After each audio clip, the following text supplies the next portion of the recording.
Pimpinan Anak Cabang Pemuda Pancasila Kecamatan Cililin menggelar acara rapat pemilihan pengurus anak cabang sesuai dengan ADART organisasi. Kegiatan yang dilangsungkan di gedung PGRI Cililin tersebut dihadiri oleh Ketua MPC Pemuda Pancasila Bandung Barat, Denny Suara, Ketua Serikandi KBB, Forkopimcam Cililin, serta berbagai unsur lainnya. Setelah melalui berbagai tahapan dalam pembentukan pengurus tersebut, disimpulkan sebagai Ketua PAC Pemuda Pancasila Cililin, terpilih secara aklamasi untuk kedua kalinya periode 2021-2024, Ade Hizbillah. Menurut Ketua terpilih PAC Pemuda Pancasila Kecamatan Cililin kepada awak media menjelaskan. Berencana akan memajukan Pemuda Pancasila Kecamatan Cililin dan berencana terus berkoordinasi dengan aparat setempat. Itu yang akan saya lakukan. Ya, berkoordinasi sama rekan-rekan, sama yang ada di pengurusan Cililin. Mungkin yang ada pemerintahan di Cililin akan terus saya datangi. Sementara itu, Ketua MPC Bandung Barat Denny Suara berharap agar pemuda Pancasila dapat bermanfaat bagi masyarakat, serta terus berkoordinasi dengan pemerintah setempat.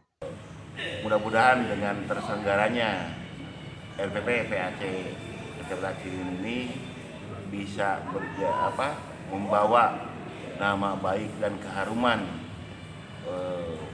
pemuda Pancasila Kecamatan Cililin dan bisa bersinergi dengan masyarakat khususnya dan umumnya, juga dengan bisa bersinergi dengan Muspika dan seluruh unsur yang berada di Kecamatan Cililin, dan mudah-mudahan bisa menjadi mitra pemerintah, dan mudah-mudahan dengan sinergisnya Ormas Pemuda Pancasila di Kabupaten Bandung Barat bisa ikut serta bermitra untuk membangun kemajuan Bandung Barat.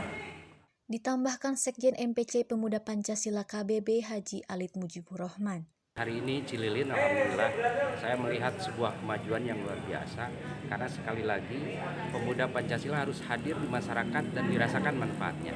Kalaupun hari ini aklamasi saudara Kang Ade PX terpilih kembali, saya tegaskan kepada masyarakat bahwa di pemuda Pancasila selama anggaran dasar dilaksanakan dengan baik, tidak ada batasan seseorang menjabat ketua PAC berapa periode, tidak. Selama dia bisa melaksanakan RPP kemudian diaklamasikan untuk menjabat beberapa periode, tidak ada masalah. Itulah pemuda Pancasila. Oleh karena itu, terima kasih ke teman-teman seluruh kader Kecamatan Cililin, kader pemuda Pancasila bisa menyelenggarakan dengan sebaik-baiknya RPP PAC. Kegiatan tersebut berjalan lancar dengan protokol kesehatan yang ketat. Dari Kabupaten Bandung Barat, Lasmana Dodi dan Agi, Hadas TV mengabarkan.